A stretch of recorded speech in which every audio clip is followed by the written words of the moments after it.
عليكم ورحمة الله وبركاته.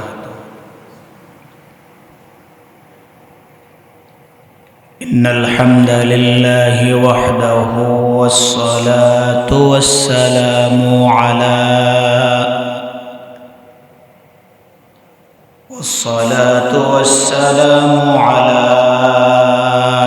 من لا نبي بعده،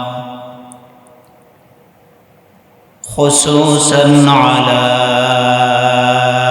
إمام الأنبياء محمد المصطفى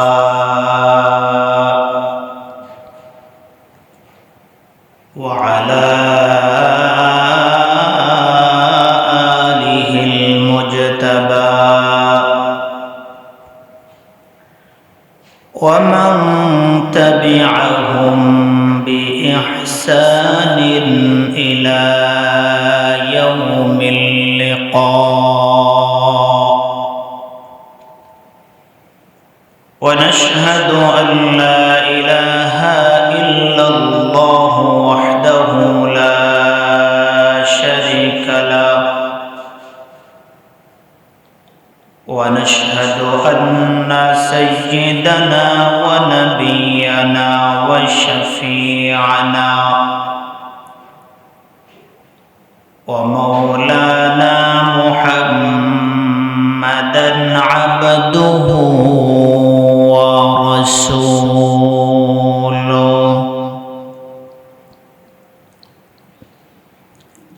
الذي أرسله الله تعالى بالحق بشيرا ونذيرا وداعيا إلى الله بإذنه وسراجا وقمرا منيرا. فقد قال الله تبارك وتعالى في كلامه المجيد وفي فرقانه الحميد: أعوذ بالله من الشيطان الرجيم. بسم الله الرحمن الرحيم.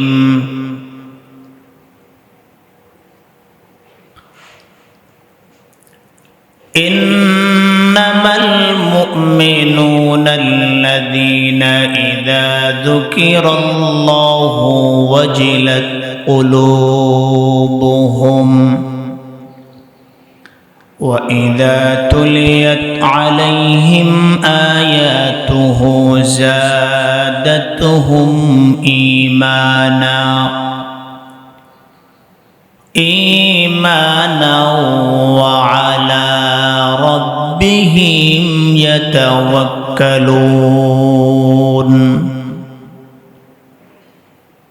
الذين يقيمون الصلاة ومما رزقناهم ينفقون. أولئك هم المؤمنون حقا، لهم درجات عند ربهم ومغفرة ورزق كريم.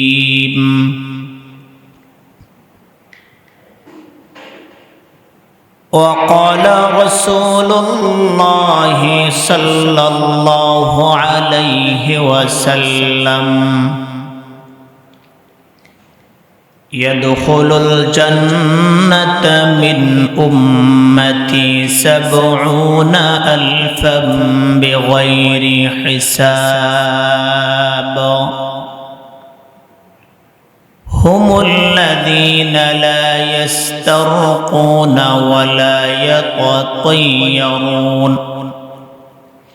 وعلى ربهم يتوكلون وقال رسول الله صلى الله عليه وسلم أول ما يحاسب به العبد يوم القيامة الصلاة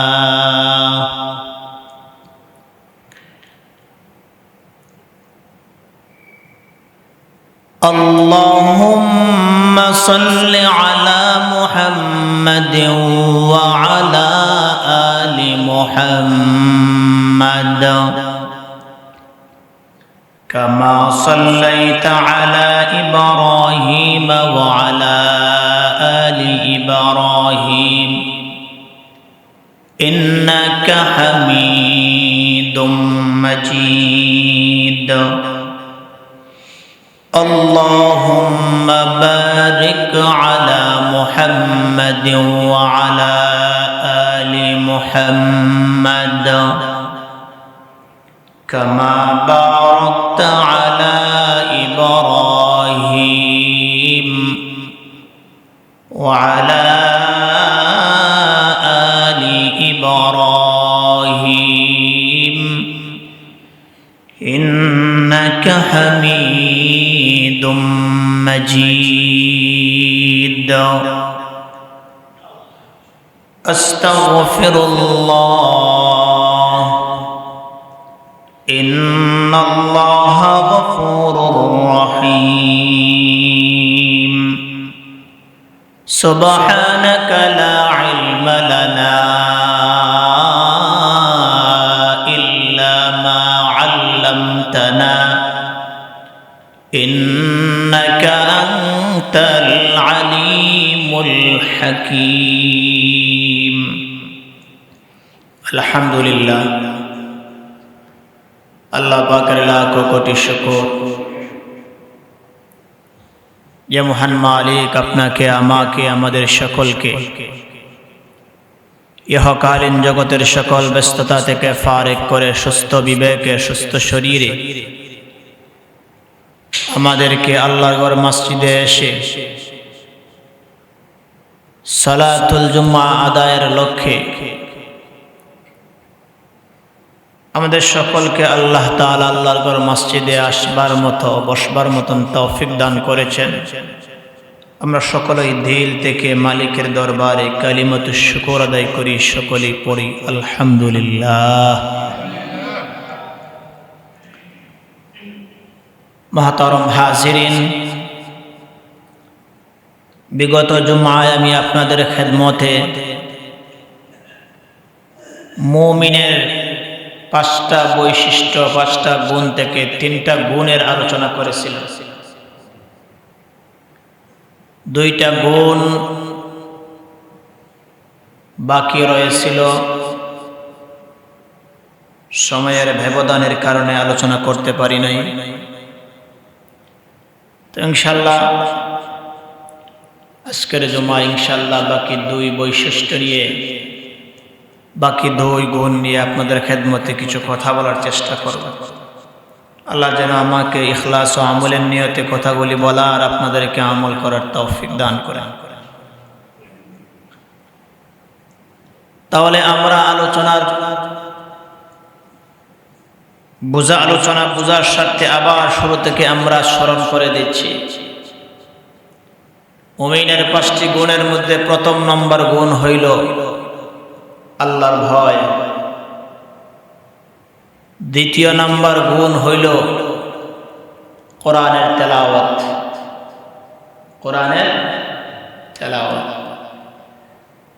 3 নম্বর গুণ হইল আল্লাহর উপর ভরসা করা, তাওয়াক্কুল যেটাকে বলে। 3 নম্বরে তাওয়াক্কুল। তো এই 3টি গুণের উপরে মোটামুটিভাবে কিছু আলোচনা গত সপ্তাহে করেছি। তো আজ আমাদের আলোচনা হবে মুমিনের 4 নম্বর গুণ, 5 নম্বর গুণ। এই দুটা গুণ নিয়ে আলোচনা হবে।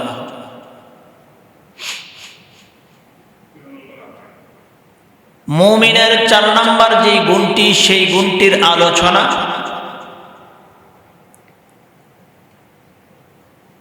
আল্লাহ তাআলা সূরাতুল আনফালের মধ্যে করেছেন। 4 নম্বর গুণ, সেই গুণটি হলো ইকামতে সালাহ, নামাজ প্রতিষ্ঠা করা, নামাজ পড়া। কথাগুলি খেয়াল করে শোনা লাগবে। ইকামতে সালাহ, আল্লাযীনা ইউকিমুনাস সালাহ। আল্লাহ তাআলা বলছেন মুমিন হলো তারা যারা নামাজ কায়েম করে। নামাজ পড়া আর নামাজ কায়েম করা দুটোটার মধ্যে পার্থক্য আছে। নামাজ পড়া, আপনি নামাজে আসলেন, আপনি নামাজ পড়লেন, কিন্তু এই নামাজের ক্ষেত্রে নামাজের ফরজ, ওয়াজিব, সুন্নত, মুস্তাহাব যতগুলা রয়েছে এগুলো আদায় করতে পারেন নাই সঠিক করে। নামাজের যত ওয়াজিবাত রয়েছে, মুস্তাহাব রয়েছে, নওয়াফিল রয়েছে, সুন্নত রয়েছে, এগুলা সঠিকভাবে আদায় করে নাই। নামাজের হুকুকাত সঠিকভাবে আদায় না করে কেউ যদি নামাজ পড়ে, এটাকে নামাজ পড়া বলে, নামাজ কায়েম করা বলে না, ইকামতে সালাহ বলে না। আর ইকামতে সালাহ হইল নামাজের যত হক রয়েছে, ফরজ, ওয়াজিব, সুন্নত, মুস্তাহাব যা আছে সবগুলা সঠিকভাবে সুন্দর করে আদায় করা, সেটাকে ইকামতে সালাহ। তাহলে লক্ষ্য করে দেখুন তো, আমরা নামাজ পড়ি না, নামাজ প্রতিষ্ঠা করি। খেয়াল করে দেখেন আমরা কয়জনের নামাজ আমরা পড়ি? নামাজ পড়ি, হ্যাঁ পড়ি, আমরা নামাজ প্রতিষ্ঠা করি না। ইকামতে সালাহ আমাদের হয় না। রুকু, সাজদা আমরা তো বিদ্যুৎ গতিতে আদায় করি না।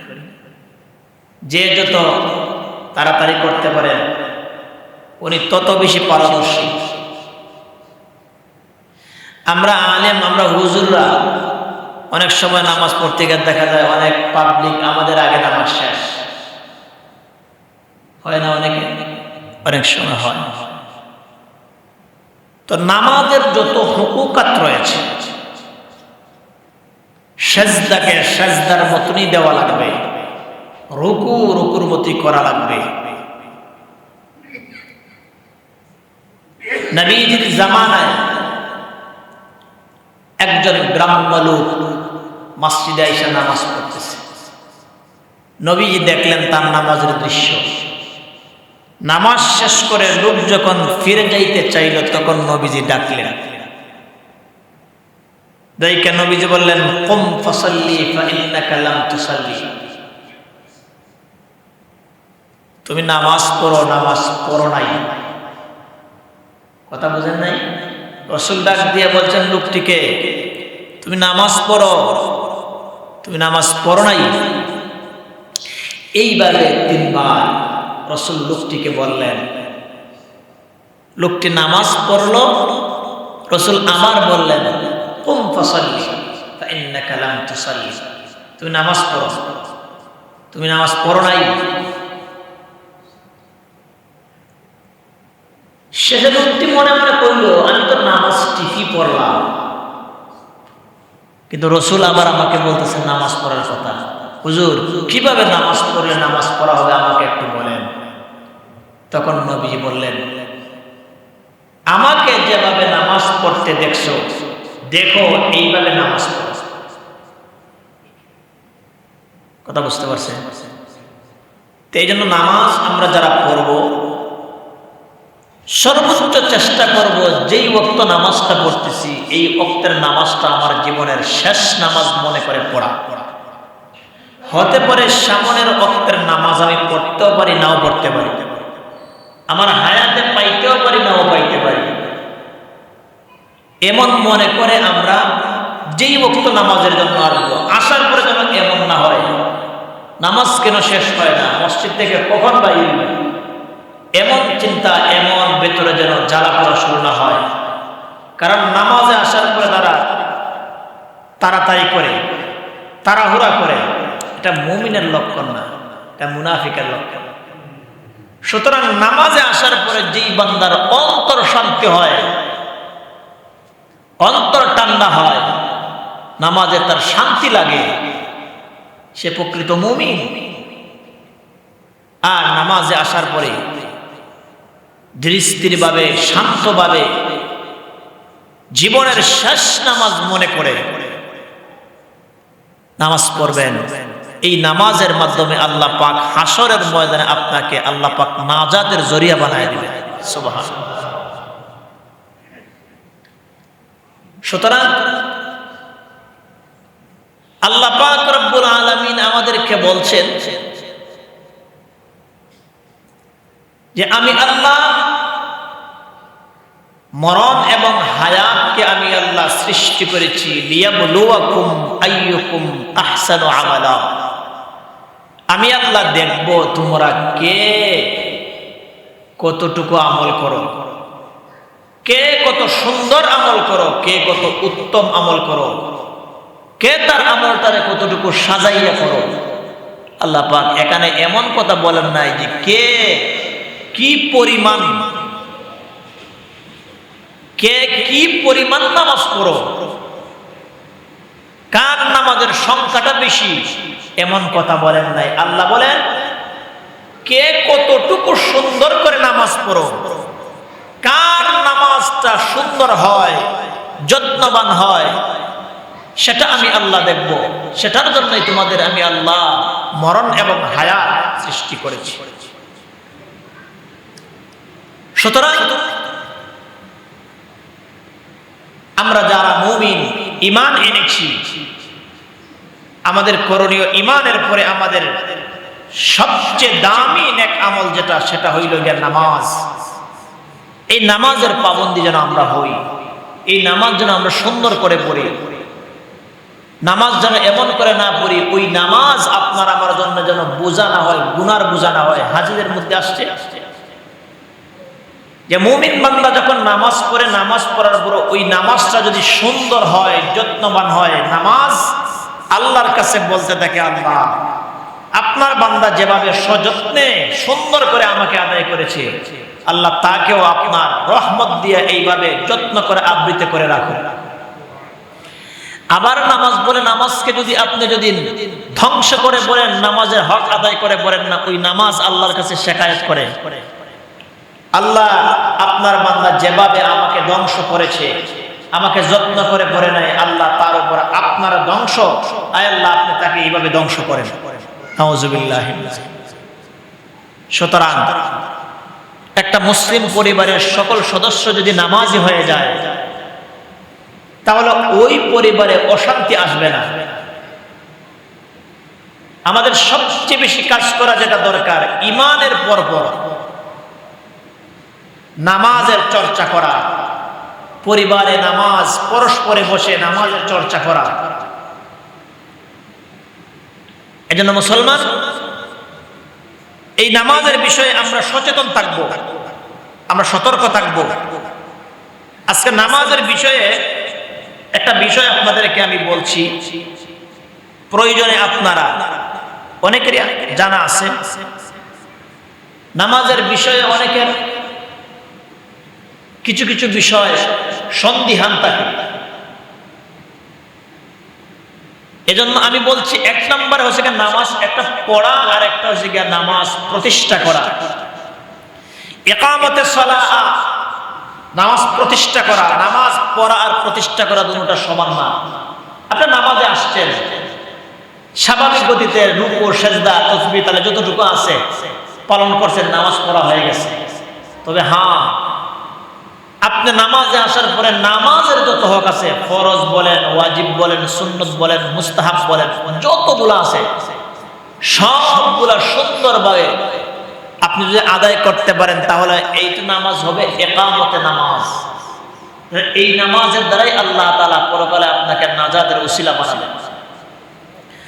আর আরেকটা বিষয় আমরা সব সময় আমাদের কাছে এটা স্মরণ রাখা দরকার, যেই কাজগুলি নামাজে যদি ইচ্ছে করে করি তাহলে এটা কবিরা গুনাহ হবে, মারাত্মক গুনাহ হবে, এর দ্বারা নামাজ নষ্ট হয়ে যাবে। আবার যদি অনিচ্ছাবশত করি তারপরও নামাজ নষ্ট হয়ে যাবে, যেটাকে নামাজের ফরজ বলে। নামাজের ফরজ মোট 13টি। নামাজের ফরজ কয়টি বলেন? শুনছেন না কোনোদিন? নামাজের ভিতরে এবং বাইরে কয়টি ফরজ? 13টি। এখন এই ফরজগুলো যদি আপনার স্মরণ না রাখেন তাহলে যে কোনো একটা যদি আপনার কাছ থেকে ছুটে যায় নামাজ হবে না। আপনি ওয়াজিব, সুন্নত, মুস্তাহাব বাকি যাগুলো আছে যত বেশি আদায় করেন, কিন্তু ফরজ নষ্ট করে দিচ্ছেন, ইচ্ছায় করলে তো গুনাহ হবে। ইচ্ছাগতভাবে নামাজের ফরজ তরক করলে তো কবিরা গুনাহ, অনিচ্ছাবশত করলে নামাজই হবে না। তাহলে সুতরাং ইচ্ছায় অনিচ্ছায় নামাজের কোনো ফরজ ছুটে গেলে নামাজ হবে। তাহলে এইগুলা জানা আমাদের দরকার কিনা বলে? অত্যন্ত জরুরি দরকার। তাহলে নামাজের বাইরে যে 7টি ফরজ, এর মধ্যে একটা শরীর পাক হওয়া। কথা বুঝাইতে পারছি? আপনার শরীর পাক না করে আপনি নামাজ আসে, নামাজ হবে না। তাহলে 1 নম্বরে শরীর পাক হওয়া লাগবে, খেয়াল রাখবেন। 2য় নম্বরে যে কাপড় পরে নামাজে আসবেন এই কাপড় পাক হওয়া লাগবে। 3 নম্বরে যেই জায়গায় নামাজ পড়বেন নামাজের জায়গাটা পাক হওয়া লাগবে। 4 নম্বরে সতর ডাকা। সতর ডাকা একজন নারীর আপাদমস্তকই সতর, আর একজন পুরুষের নাভির নিচ থেকে হাঁটুর নিচ পর্যন্ত সতর। এরপরে আমরা নামাজে যখন আসবো আমরা উত্তম কাপড় পরে, আমরা সুন্দর কাপড় পরে সতর ডাইকে নামাজ পড়া লাগবে। সতর না ডাকলে পরে নামাজ হবে না। কথা বুঝতে পারছেন? এই ব্যাপারে মুসলমানরা অনেক উদাসীন। এই যে সতর, হাদিসের মধ্যে আসছে লাআনান নাযিরা ওয়াল মানজুরা, আল্লাহ তাআলা সতর দেখানেওয়ালা দেখনেওয়ালা উভয় ব্যক্তির উপর লানত, অভিশাপ দিয়েছেন। অনেক মানুষ দেখবেন রাস্তা দিয়ে হাঁটতেছে, লুঙ্গিগুলা টান দিয়া তুলে ফেলছে। হয় না এমন মানুষ? রাস্তা দিয়ে হাঁটতেছে, লুঙ্গি টান দিয়া তুলিয়া তাদের বর্ডার পর্যন্ত দেখা যায়। কথা বুঝেন না? ওই ব্যক্তির সতর রয়েছেনি। আপনার নামাজ ছাড়াও নামাজের বাহিরেও একজন পুরুষ একজন নারী কেবলমাত্র শুধুমাত্র স্বামী স্ত্রী জরুরত এর ভিত্তিতে কয়েকটা সময়ের মধ্যে সত্রে আওরাতগুলা মানে খোলার মতন অনুমতি আছে। এছাড়া কোনো মুহূর্তে সত্রে আওরাত আপনি খোলার মতন কোনো অনুমতি নাই। কথা বুঝাইতে পারছি? এর মধ্যে স্বামী স্ত্রীর বিশেষ সময়ের মধ্যে প্রয়োজন অনুযায়ী, কথা বুঝতে পারছেন? এরপরে বিশেষ অসুস্থতার কারণে হয়, কথা বুঝতে পারছেন? এইরকম বিশেষ কিছু সময় আছে সতর খোলা যায়, এছাড়া সতর খুলতে পারবেন না। সব সময় সতর দায়িকা রাখা ফরজ, এটা খেয়াল করবেন। তাহলে 4 নম্বরে কি বললাম? সতর ডাকা। 5 নম্বরে কিবলামুখী হয়ে নামাজ পড়া, খেয়াল করবেন। আজকে আমি অন্যান্য সপ্তাহের মতন বয়ান করব না, আজকে কথাগুলো গুরুত্বপূর্ণ কথাগুলো খেয়াল করার সময় লাগবে। কিবলামুখী হয়ে নামাজ পড়া, খেয়াল করবেন। আপনি নামাজে আছেন, নামাজ থেকে যদি আপনার সিনাটা ফিরে নেন নামাজ শেষ। কথা বুঝতে পারছেন? এজন্য কিবলা থেকে আপনার সিনা যেন না ফিরে, আপনার মুখ যেন না ফিরে। কিবলা বিমুখ হয়ে গেলে আপনার নামাজ বাতিল হয়ে যাবে। 6 নম্বরে অক্ত মতো নামাজ পড়া, নামাজের অক্ত হওয়ার আগে নামাজ পড়লে নামাজ হবে না। 7 নম্বর নামাজের নিয়ত করা, নিয়ত লাগবে, নিয়ত ছাড়া নামাজ হবে না। এই হইল 7টা নামাজের বাহিরের ফরজ। 1 নম্বরে শরীর পাক, 2 নম্বরে কাপড় পাক, 3 নম্বরে নামাজের জায়গা পাক, 4 নম্বরে সতর ডাকা, 5 নম্বরে কিবলামুখী হবা, 7 নম্বরে অক্তমত নামাজ পড়া, 6 নম্বরে অক্তমত নামাজ পড়া, 7 নম্বরে নিয়ত করা। এই 7টা মুখস্থ করবেন। এটা মুখস্থ রাখবেন, নামাজে যেন আসলি স্মরণ হয়ে যায়। এটা বাহিরের ফরজ নামাজের। এখন নামাজ যখন আপনি শুরু করবেন, এর ভেতরে 6টা ফরজ আছে। এই 6টা ফরজের মধ্যে একটা ফরজ হইল তাকবীরাত, তাকবীরে তাহরিমা বলে নামাজ পড়া, নামাজ শুরু করা। আল্লাহু আকবার বলে নামাজ শুরু করা। 2 নম্বরে দাঁড়িয়ে নামাজ পড়া। কি পড়া? এখন দাঁড়িয়ে নামাজ পড়া, আমি যদি একটু শরীয়ত সম্মত কথা বলি বেজার হইবে নি? আমি তো আমার জন্য বলতেছি না, আমি আমার জন্য বলতেছি না, শরীয়তের কথা আপনাদেরকে জানাইতে না। হ্যাঁ, এখানে দেখেন নামাজের ফরজ দাঁড়িয়ে নামাজ পড়া। খেয়াল করবেন, এখানে একটা কথা না বলে নাই হয়। 1 নম্বরে নামাজের ভিতরের ফরজের মধ্যে তাকবীরে তাহরিমা বলে নামাজ পড়া। 2 নম্বরে দাঁড়িয়ে নামাজ পড়া। এখন একজন সুস্থ মানুষ, উনি যদি দাঁড়িয়ে নামাজ না পড়ে বসে নামাজ পড়ে, কথা বুঝেন নাই? নামাজ হবে? নামাজ হবে না। হ্যাঁ, তবে যদি অসুস্থ মানুষ হয়, শরীয়তের এই ব্যাপারে শরীয়তের অনুমতি আছে, অসুস্থ মানুষ বসে নামাজ পড়তে পারবে, অসুস্থ মানুষ শুয়ে নামাজ পড়তে পারবে, অসুস্থ মানুষ তার যেভাবে সুবিধা হয় সেভাবেই নামাজ পড়তে পারবে। তবে ওই লোকটা কেমনে নামাজ পড়বে? ওই লোকটা জমিনে বসে নামাজ পড়বে। কারণ আমাদের মধ্যে অনেকে তো চেয়ারে নামাজ পড়ে, তো আমরা এক চাষা চেয়ারে আছেন। এখন চেয়ারে নামাজের বিষয়ে আমি 2-একটা কথা বলি, এটা আপনি বুঝবেন, সবসময় খেয়াল রাখবেন। 1 নম্বর কথা হইল, আপনি সব সময় খেয়াল করবেন, নামাজ আপনি পড়তেছেন, এটা গুরুত্বপূর্ণ মানব জীবনের মধ্যে মুমিনের জন্য সবচেয়ে দামি একটা ইবাদত। এটা সাধারণ দুনিয়াবি কোনো কাজ না। কথাগুলো খেয়াল করতেছেন, সাধারণ দুনিয়ার কোনো কাজ না, স্বাভাবিক কোনো কাজ না। এটা আল্লাহ পাকের সামনে আপনি হাজিরা দেওয়ার জন্য আসছেন, আর এই নামাজ আপনার পরকালের নাজাতের ওসিলা হবে। এখন আপনি যদি শরীয়ত সম্মত অথবা কোনো বিজ্ঞ ডাক্তারের মাধ্যমে আপনি যদি মনে করেন যে না, আমার অসুস্থতা এমন, বসে নামাজ পড়ার আমার সুযোগ নাই, শরীয়তের বিধান অসুস্থ ব্যক্তির নামাজের ব্যাপারে যা বলা হয়েছে, অসুস্থ ব্যক্তি দাঁড়িয়ে নামাজ না পড়তে বলে সে জমিনে বসে পড়বে, জমিনে পড়লে শুয়ে পড়বে, শুয়ে না পড়লে ইশারায় পড়বে। ইশারা পর্যন্ত যদি তার থাকে না, তখন তো তার উপরে নামাজই থাকে না। একজন লোক যদি ইশারা পর্যন্ত দিতে পারে না, তো সে দুনিয়ার হালাত বুঝে না। কথা বুঝেন নাই? তার সাকরাতের পূর্ব মুহূর্ত, কথা বুঝেন নাই? একজন মানুষের জন্য হুশ থাকে না, হুশ না থাকলে তো ইশারায় নামাজ পড়তে পারবে না। সুতরাং হুশ নাই, ইশারায় নামাজ পড়তে পারেন না, এটা শেষ কথা। আর ইশারা পর্যন্ত না বললে পরবর্তী সময়ের জন্য আপনার পক্ষ, আল্লাহর পক্ষ থেকে নামাজ আপনার জন্য মাফ। কথা বুঝাইতে পারছি? এরপরে এখন কথা হইল, আমি আমার অবস্থা থেকে, আমার জায়গা থেকে আমি প্রায় সময় বলি, চেয়ারে বসে নামাজ যদি না পড়ে আপনি অন্যভাবে পারেন, আপনি চেষ্টা করবেন অন্যভাবে পড়ার। চেয়ারে বসে পড়েন না।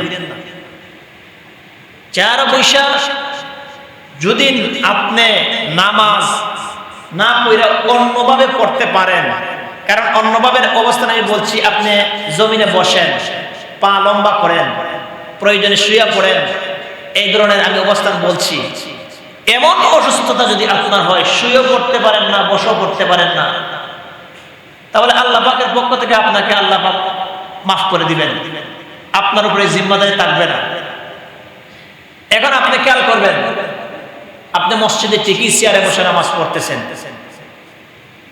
আপনাদের মসজিদে কম, আমার অতীতের মসজিদের মধ্যে আর অন্যান্য মসজিদের মধ্যে আমি দেখছি, বিশেষ করে আমাদের বাহুবল বাজারে একটা বাজার মসজিদ আছে, এই মসজিদে অন্তত পক্ষে মনে 10-15টা চেয়ার হবে, আরো বেশি। কথা বুঝতে পারছেন? এবার একবার একটা জিনিস খেয়াল করেন, তো একটা জিনিস খেয়াল করেন, এই যে মুরব্বীদের বিচার বৈঠক হয়, বিচার বৈঠকের ক্ষেত্রে আপনি খেয়াল করে দেখেন, স্বাভাবিক তুলনামূলক বয়সে ছোট একটা মানুষ সাথে সাথে গিয়ে চেয়ারে বসে না। মুরব্বীদের সামনে বিয়াদবি হবে, বাবার সামনে সন্তান চেয়ারে বসে না, উস্তাদের সামনে ছাত্র চেয়ারে বসে না, বিয়াদবি হয়। সুন্দর না? হালাল আর হারাম, জায়েজ আর নাজায়েজ পরের বিষয়। একটা জিনিস আপনি খেয়াল করেন, আপনি আসছেন নামাজে, কার সামনে দাঁড়াবেন? আল্লাহর সামনে দাঁড়াবেন। আপনি বলেন আল্লাহর সামনে বিনয়ে দাঁড়াবেন না আপনি অহংকার বশত দাঁড়াবেন? বিনয়। এখানে যত বিনয় হবে তত আল্লাহ পাকের কাছে আপনার মাকবুলিয়ত বাড়বে। আপনি যখন চেয়ারে বসে গেলেন তখন সময়ে বিনয়টা আসে না। তবে আবার বলছি, যদি কোনো বিজ্ঞ ডাক্তার বলে এরকম উঁচু কিছু দিয়ে বসতে হবে, চেয়ার বাদ দিয়ে টুলে বসবেন। কথা বুঝাইতে পারছি? চেয়ার বাদ দিয়ে কোনো টুলে বসবেন। চেয়ারের মধ্যে বসতে পরে এটা এমনিতেই একটা স্বাভাবিক পর্যায়ে একটা বিনয়তা আসে না। আর আল্লাহর সামনে আহকামুল হাকিমিন, আল্লাহর সামনে আমরা যখন বসবো তখন সময়ের মধ্যে আমি আমার এভাবে না বইসা আমি যত বিনয়ে পারি তত বিনয়ের সাথে নামাজ পড়া দরকার। বুঝাইতে পারছি? ইনশাআল্লাহ আমরা আমল করার চেষ্টা করব। তাহলে নামাজের ভেতরের ফরজের মধ্যে 2 নম্বরে দাঁড়িয়ে নামাজ পড়া। কি পড়া? দাঁড়িয়ে নামাজ পড়া। 3 নম্বরে কিরাত পড়া। কোরআন থেকে তেলাওয়াত করা। বুঝাইতে পারছি? আচ্ছা, কোরআন থেকে তেলাওয়াত করতে গেলে তেলাওয়াত কি শুধুমাত্র প্রত্যেকের মন অনুযায়ী করলেই চলবে? কথা বুঝেন নাই? কোরআন কি প্রত্যেকের মন মতো করলে চলবে না। বিশুদ্ধ কোরআনের তেলাওয়াত লাগবে। কোরআন সহি শুদ্ধভাবে যদি আপনি তেলাওয়াত করতে পারেন না, আপনার নামাজ হবে না। তাহলে বলেন, নামাজ পড়ার জন্য যে পরিমাণ কোরআন বিশুদ্ধ করে পড়া দরকার, এই পরিমাণ কোরআন তেলাওয়াত শিখা ফরজে আইন। কথা বুঝাইতে পারছি? নামাজ পড়ার জন্য, নামাজ শুদ্ধ হবার জন্য যে পরিমাণ কোরআন তেলাওয়াত করা দরকার, মুসলমান খেয়াল করে শুনেন। দুনিয়ার জাগতিক শিক্ষায় শিক্ষিত করার জন্য সন্তানগুলাকে বিটা বাড়ি পর্যন্ত বিক্রি করে দেন, কিন্তু দিন, একটা সন্তানকে দিন শেখানোর জন্য, দিনদার বানানোর জন্য, কোরআনের সহি শিক্ষা দেওয়ার জন্য, কোরআনের সহি তেলাওয়াত শেখানোর জন্য একটা সন্তানের জন্য আপনি 500 টাকা খরচ করতে পারেন না, আপনার হাড়ে বাজে। কথা বুঝাইতে পারছি? আপনার হাড়ে বাজে। অথচ আপনার সন্তানকে কোরআনের সহি তেলাওয়াত শেখানোর জন্য প্রয়োজনে যদি আপনার জীবনের মূল্যবান অর্থ থেকে পুরাটাই দিয়ে দিতে হয়, পুরাটা দিয়েও যদি আপনার সন্তানকে আপনি কোরআন সহি করে শেখাতে পারেন, আপনি আপনার সন্তানকে সবচেয়ে বেশি দামি সম্পদ আপনার সন্তানকে দিয়ে গেলেন। এই ব্যাপারে আমাদের খেয়াল আছে? আমরা মনে করি সন্তানকে বাড়ি, গাড়ি, নারী, ব্যবসা বাণিজ্য, অর্থ সম্পদ, টাকা পয়সা দিয়ে গেলেই আমি দিয়ে দিতে পারলাম না। রাসূল বলেন, সন্তান জন্ম হওয়ার পরে 7 বছর পরে, 7 বছরের সময় সন্তানকে মুরু আওলাদাকুম ইদা বালাউ 7 সিনিন। আপনার সন্তানের যখন 7 বছর হয়ে যায় তখন সময়ে সন্তানটাকে কি করবেন? নামাজের হুকুম করবেন, নামাজের আদেশ করবেন। কি করবেন? নামাজের হুকুম করবেন। অদরিবুহুম ইদা বালাউ 10 সিনিন। সন্তানের যখন 10 বছর হয়ে যায়, নামাজ পড়ার জন্য প্রয়োজনে তাকে বেত্রাঘাত করবেন, পিটাবেন। তাহলে মুসলমানের সন্তানকে যদি নামাজ পড়াইতে হয়, পড়ানোর জন্য হুকুম দিতে হয়, 7 বছরের আগে আগে মুসলমানের সন্তানকে নামাজের জরুরত পরিমাণ যেই ফরজগুলা, এগুলা শেখানো লাগবে কিনা? এগুলা কোথায় শিখাইবেন? কিন্ডারগার্টেনে? কথা বলেন না? কেজি স্কুলে? কিন্ডারগার্টেনে, কেজি স্কুলে মুসলমানের সন্তানগুলাকে ধর্মীয় শিক্ষা থেকে দূরে সরানোর জন্য পশ্চিমা লাল কুত্তারা বিভিন্ন ধরনের শিক্ষা মুসলমানের সামনে তারা উপস্থাপন করতেছে। উত্তরবঙ্গে আপনি গিয়ে দেখেন, ফজরের নামাজের পরেই মুসলমানের সন্তানগুলা কেজি স্কুল, কিন্ডারগার্টেন এই ধরনের শিক্ষা তারা ফজরের পরেই করে। কারণ ফজরের পরে মুসলমানের সন্তানরা মক্তবে গিয়া মক্তবে মুসলমানের সন্তানরা মুসলমানের দ্বীন শিখবে, কলিমা কালাম শিখবে, ওযু গোসল, পাক না পাক, হালাল হারাম, কোরআন শিখবে। আর এটা যদি শিখতে পারে, মুসলমানের সন্তানের জন্মসূত্র থেকে যখন দ্বীনের তার ছোঁয়া তার কাছে লেগে যাবে, তখন তাকে ইমাম থেকে সরানো অনেক কঠিন ব্যাপার হয়ে যাবে। এই জন্য মুসলমানের সন্তান থেকে জন্মসূত্র থেকে টাকা দিয়া, পয়সা দিয়া, অর্থ দিয়া, বাড়ি বাড়ি গিয়া তাকে বিভিন্ন ধরনের প্রলোভন দিয়া, টাকা দিয়া কিনে কিনে সন্তানগুলা কিনে যাচ্ছে। আমাদের সেই খবরও নাই। কোরআনের শিক্ষা শিখতে গিয়া, কোরআনের শিক্ষা আমরা অর্জন করতে গিয়া আমাদের জীবনে আমরা বিসর্জন দিতে পারি না। আমাদের অনেক আফসোস হয়, আমাদের অনেক কষ্ট হয়। অথচ মুসলমান পরিষ্কার কোরআনে কারিমের মধ্যে আসছে, আপনার সন্তানটাকে আপনি জরুরত পরিমাণে দ্বীন না শিখিয়ে আপনি যদি গোটা দুনিয়াও আপনার সন্তানকে আপনি দিয়ে যান, ওই সন্তান হাসরের ময়দানে সে যখন নাফরমান অবস্থায় আল্লাহর আদালতে দাঁড়াবে, তখন আল্লাহ পাক তাকে যখন জাহান্নামের ফয়সালা করে দিবেন, তখন বলবেন ইনতাবাররা আল্লাযীনা তুবিউ মিনাল্লাযীনা তাবাউ ওয়া রাআউল আযাব ওয়া তাকাত্তাআত বিহিমুল আসবাব। তখন সময় বলবে, ওগো আল্লাহ, আমাকে শাস্তি দেন, ভালো কথা, তবে আমি এই পর্যন্ত আমি যে নাফরমানের শিকার হয়েছি, আমি অন্যায়ের পথে চলেছি, এটা শুধুমাত্র আমি একা প্রাপ্য না, আমি শাস্তির প্রাপ্য একা না। আমাকে যারা জন্ম দিয়েছিল, আমার যারা অভিভাবক ছিল, আমার অভিভাবকদেরকে আমার সামনে এনেন, তারা আমাকে সঠিকভাবে ঠিক মতো তারা আমাকে দিন বুঝাই নাই, দিনের শিক্ষা দেয় নাই, দিনের পথে ছাড়ায় নাই। আল্লাহ আমাকে শাস্তি দেওয়ার আগে আগে তাদেরকে আমার সামনে আনুন, তাদেরকে শাস্তি দেন, এরপরে আমাকে শাস্তি দেন। এজন্য মুসলমান সন্তানের বেলায় আপনি সতর্ক হন। আপনার সন্তানটাকে আপনি অন্তত পক্ষে প্রাথমিক অবস্থায়, আমি বলি না আপনার সন্তানকে আলেম হাফেজ বানাবেন, আমি এই কথা বলছি না, অন্তত পক্ষে ৩-৪ বছর মাদ্রাসার নুরানি বিভাগে পড়ান। আপনার সন্তানটা নামাজ, কলিমা কালাম, রোজা, পাক না পাক, হালাল হারাম, এই সবগুলা যখন শিখে ফেলবে, তখন আপনার সন্তানটাকে আপনি স্কুলে পড়ান, ডাক্তার বানান, ইঞ্জিনিয়ার বানান, আপনি যা মন চায় আপনি তা বানান। কিন্তু দেখবেন মা বাবার সন্তান যেটা চতুর চালাক মেধাবী, সেটাকে স্কুলে দেয়। আর যেটা লুলা লুলা লুলা বুঝেন না, এরা ঠিক মতো হাঁটতে পারে না, ঠিক মতো চাইতে পারে না, এক পা দিলে আরেক পা দেওয়ার আগে পড়ে যায়। এটাকে নিয়ে মাদ্রাসায় দেয়, হুজুরের কাছে দিয়ে বলছে, হুজুর আমি জন্ম দিলাম, বুঝেন নাই, জন্ম দেওয়া আমার কাজ, মানুষ করা আপনার কাজ। তাই জন্ম দিছেন আর উস্তাদে মানুষ করবা, বুঝেন নাই, তাই জন্ম দিছেন আর উস্তাদে মানুষ করবা। জি না, এটা ভুল কথা, ভুল কথা, মারাত্মক পর্যায়ের ভুল।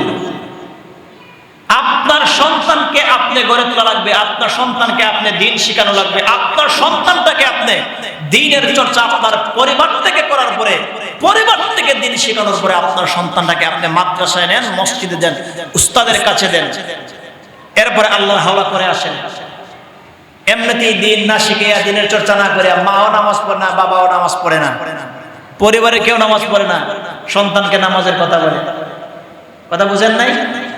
এটা তো ওই যে পাগড়ির ফজিলত বুঝা পাগড়ি না নিয়ে তখন বলতেছে, পাগড়ি পরা তো অনেক সওয়াবের কাজ, সওয়াবের কাজ, এক কাজ করি, পাগড়ি যখন আনলামই না, তখন এত সওয়াবের কাজ থেকে তো মাহরুম হওয়া যায় না, যাই হোক লঙ্গি খুলে ফিরি, লঙ্গি খুলে পাগড়ি পরে নেই, এই সব থেকে বঞ্চিত হওয়া যাবে না, কথা বুঝেন নাই?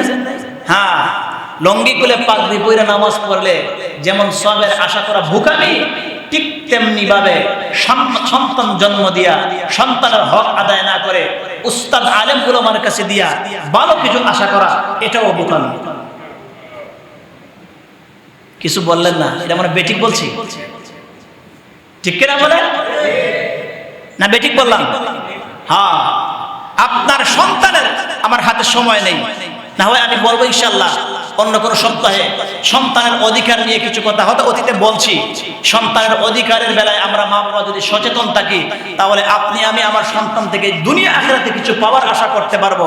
আর সন্তানের হকের বেলায় যদি বেপরোয়া থাকি, তাহলে দুনিয়াতেও পাবো না, আখিরাতেও পাবো না। যেই সন্তান যে সন্তান আল্লাহকে চিনবে না, যেই সন্তান রাসূল চিনবে না, ওই সন্তান মা বাবা কি চিনবে? দেখেন না আজ সমাজের পরিস্থিতি, আপনারা দেখেন না, আপনজনকে মেরে ফেলে, ভাই ভাইকে মেরে ফেলে, মা সন্তানকে মেরে ফেলে। এই যে গতকালকের কয়েকদিনের আগের ঘটনা দেখছেন, আপন তার আত্মীয় কুটুম সামান্য একটু শাসন করতে গিয়া ওনাকে দুনিয়া থেকে বিদায় করে দিচ্ছে। তা আপনি বলেন ওই সন্তানের ভেতরে কতটুকু দিন আছে, কতটুকু দিন আছে, কতটুকু দিন ধরবে? আল্লাহর পরিচয় তার ভেতরে কেমন আছে? মোটেও নাই। এজন্য আপনার একটা সন্তানকে আপনি মাদ্রাসায় পড়াবেন, আর একটা সন্তানকে আপনি মানে মাদ্রাসার জরুরত পরিমাণ জ্ঞান শেখানোর পরে আপনি স্কুল কলেজ ভার্সিটিতে পড়াবেন। দুই সন্তানকে আপনি একসাথে বাড়িতে আনবেন। দুই সন্তানের মধ্যে কোন সন্তান আপনাকে কতটুকু মহব্বত করে, কতটুকু আপনার হক আদায় করে, আপনার প্রতি কোন সন্তানের কি পরিমাণ নজর, আপনি একটু পরীক্ষা করে দেখেন। কথা বুঝাইতে পারছি? হ্যাঁ, ধর্মের শিক্ষা, দ্বীনের শিক্ষা মানুষকে স্মরণের মতো বানায় দেয়, স্মরণের মতো বানায় দেয়।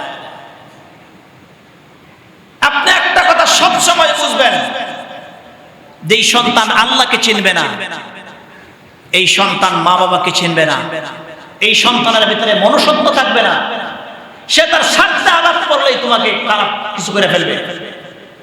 তখন সে এই চিন্তা করবে না মানুষ হত্যা করা তো মহাপাপ, সে এই জিনিস চিন্তা না করে তার মনে যেটা আসছে সেটা করে ফেলবে।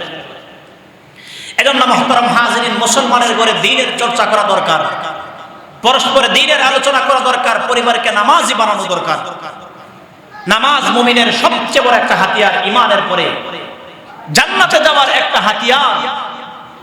এজন্য মুহতারাম হাজিরিন, আমরা নামাজ পড়ব, সহি শুদ্ধ করে নামাজ পড়ব। আমরা এই নামাজের বেলায় যেন আমরা কোনো ধরনের গফলতি না করি। আর এই নামাজ পড়ার জন্য তেলাওয়াতে কোরআন বিশুদ্ধ হওয়া দরকার। এজন্য আপনাদেরকে বলছি, আপনারা যারা আছেন অন্তত পক্ষে নামাজের জন্য 4টা সূরা আপনারা সহি শুদ্ধ করে শিখে নেবেন। আপনি 10টা শেখা দরকার নাই, 20টা শেখা দরকার নাই, পুরা কোরআন শেখা আপনার দরকার নাই। 4টা সূরা সুন্দর করে আপনি কি করবেন? মুখস্থ করবেন, ভালো করে শিখবেন, প্রয়োজনে তার অর্থগুলো আপনি শিখবেন। কথা বুঝাইতে পারছি? না হয় আপনার নামাজ হবে না। এরপরে 4 নম্বরে রুকু করা, সেজদা 5 নম্বরে সেজদা করা, 6 নম্বরে শেষ বৈঠক, আখেরি বৈঠক যেটা। এই যে 13টা ফরজ, আমি যেই কথাটা শেষভাবে বলতে চাইছি, নামাজের বেলায় আমাদের সবচেয়ে বড় যেই ভুল বুঝাবুঝিগুলো আমাদের থাকে, এই যে 13টা ফরজের কথা বললাম, এই 13টা ফরজ যদি কাহারো আদায় হয়ে যায় তার নামাজ হয়ে যাবে। কথা বুঝাইতে পারছি? আবার নামাজের 14টা ওয়াজিব আছে। এই ওয়াজিব যদি জেনে শুনে ইচ্ছে করে কেউ ভঙ্গ করে, নামাজ হবে না। যদি ভুলবশত ওয়াজিব ছুটে যায়, খেয়াল করবেন, ভুলবশত যদি ওয়াজিবগুলো ছুটে যায় আর সে যদি সাহু সেজদা করে, নামাজ হয়ে যাবে। আবার যদি ভুলে সহজ সেজদা করতে ভুলে যায়, তারপরে নামাজ হবে, তবে ওয়াজিব তরকের গুনাহগার হবে। কথা বুঝাইতে পারছি? তাহলে এই 13টা ফরজ আমাদের মুখস্থ করা দরকার কিনা, জানা দরকার কিনা? প্রত্যেকটা মুসলমান আমি মনে করি এই 13টা ফরজকে কম্পিউটারে লেখা লিমে কি কইরা প্রত্যেকটা মানুষের তার নিজ কক্ষে কামরার মধ্যে লটকায় রাখা দরকার। সবসময় যেন আমার চোখ পড়ে যায় আমাদের 13টা ফরজের কোন একটা ফরজ আমার চুকলো কিনা, নষ্ট হইল কিনা। এছাড়া নামাজের অন্যান্য যে বিধানগুলো রয়েছে, সেগুলোর ক্ষেত্রে যদি কারো কোনো ত্রুটি হয়, নামাজ হয়ে যাবে। কথা বুঝেন নাই? সেগুলোর ক্ষেত্রে আপনি মাজায় গামজা বেঁধে আপনি কইেন না এমনটা হইল না কেন, এমনটা হইল না কেন। কথা বুঝাইতে পারছি? এই 13টা ফরজ যদি কোনো মুসলমানে যদি নামাজে আদায় করে ফেলে, তার নামাজ হয়ে যাবে। কথা বুঝাইতে পারছি? ইমাম সাহেব যখন কথার কথা বলছে, ইমাম সাহেব 2 রাকাত পরে তাশাহুদ পড়বে, দ্বিতীয় বইটাকে ইমাম সাহেব তাশাহুদ পরে উঠে গেছে, আপনার সামান্য কিছু বাকি রয়েছে। কথা বুঝেন নাই? কথা বুঝাইতে পারছি? এখন আপনি পড়তে পারছেন না, কথার কথা আপনি যদি সামান্য একটু দেরি করে পড়েন পারবেন, পরে ফেলবেন। আবার যদি মনে করেন আমার অনেক দেরি হয়ে যাবে, এই রুকুনগুলাই চলে যাবে, ইমাম সাহেব পরবর্তী রুকুতে এসে পড়বে, কথা বুঝেন নাই, তাহলে আপনি সাথে সাথে উঠবেন। আপনি যে বাকি পড়তে পারলেন না, এর কারণে আপনার নামাজ নষ্ট হবে না। কথা বুঝাইতে পারছি? আবার দেখেন না, কয়েন না দিতে হুজুরে কি এত তাড়াতাড়ি করে মানে তাশাহুদ পড়ে আমি পড়তে পারলাম না। আপনি এটা বলা দরকার নেই, আপনি পড়েন, পড়তে থাকেন, যতটুকু পারেন পড়েন। এরপরে আপনি শেষের দিকে যখন আখেরি বৈঠক হয়, সালাম ফিরাবার পূর্বে, তখন সময় ইমাম সাহেব দোয়া কুনুত পর্যন্ত সব পরে যখন সালাম ফিরা হতে পারে, আপনার অনেক সময় হতে পারে দোয়া কুনুত অর্ধেক পড়ছেন, বাকি রয়ে গেছে, হয় না এমন? আপনি সালাম ফিরে ফেলবেন, আপনার নামাজ হবে। কথা বুঝাইতে পারছি? মুসলমানের ইসলাম সম্পর্কে এমন অনেক বিষয়গুলো রয়েছে যেগুলা অনেকগুলাই মানুষে জানে না, কিন্তু পরিচয় মুসলমান। পরিচয় কি? মুসলমান। গতকালকে নুর ইসলাম ভাই আমার কাছে গেছেন, এই জানাজার নামাজের কিছু বিষয় নিয়ে, উনি প্রায় সময় যান, জানাজার নামাজের একটা বিষয় নিয়ে জানার জন্য গেছেন। আসলে এটাই তো নিয়ম। আল্লাহ তাআলা বলেন ফাসআলু আহলা যিকরি ইন কুনতুম লা তা'লামুন, তোমাদের মধ্যে যারা জানে আর তোমরা যারা জানো না, কথাগুলো খেয়াল করে শুনেন, তোমরা যারা জানো না, জান্নাওয়ালাদের কাছে তোমরা যাও, গিয়ে জানো, জান্নাওয়ালাদের কাছে যাও। হতে পারে অনেকে অনেক বিষয়গুলো জানেন না, না যাই না, হুজুরের কাছে যামু, বয়স তো 50 হয়ে গেছে, এখন কি হুজুরের কাছে গিয়ে লজ্জা শরম পাওয়ার দরকার আছে? আচ্ছা আপনি বলেন, যদি হুজুরের কাছে, আলেমদের কাছে গিয়ে আপনার জীবনের কোনো জিনিস বলতে গিয়ে আপনি এটা লজ্জা শরম মনে করেন, তাহলে আপনি বলেন, মরণের পরে আল্লাহর আদালতে যখন আসামি হয়ে দাঁড়াবেন, তখন সমাজে কোটি কোটি লক্ষ লক্ষ মানুষ, আপনার সন্তান বিবি বাচ্চা যারা আছে সকলের সামনে আপনি বেইজ্জতি হবেন, তখন কি করবেন? তখন কিছু করার আছে? এজন্য মুহতারাম হাজিরিন, শরীয়তের যে কোনো বিধানের ক্ষেত্রে আপনি যখন বুঝবেন না অথবা আপনার বুঝে আসেন না, যে কোনো আলেমের শরণাপন্ন হবেন, আপনার ব্যক্তিগতভাবে সেই সিদ্ধান্ত আপনি নেবেন না। কথা বুঝাইতে পারছি? এজন্য জানাজার নামাজ, উনি বড় সুন্দর কথা বলছেন। হ্যাঁ, আসলে আপনাদের অনেকে জিজ্ঞেস করলে পরে এই জবাব আপনারা দিতে পারবেন না, অনেকেই পারবেন না।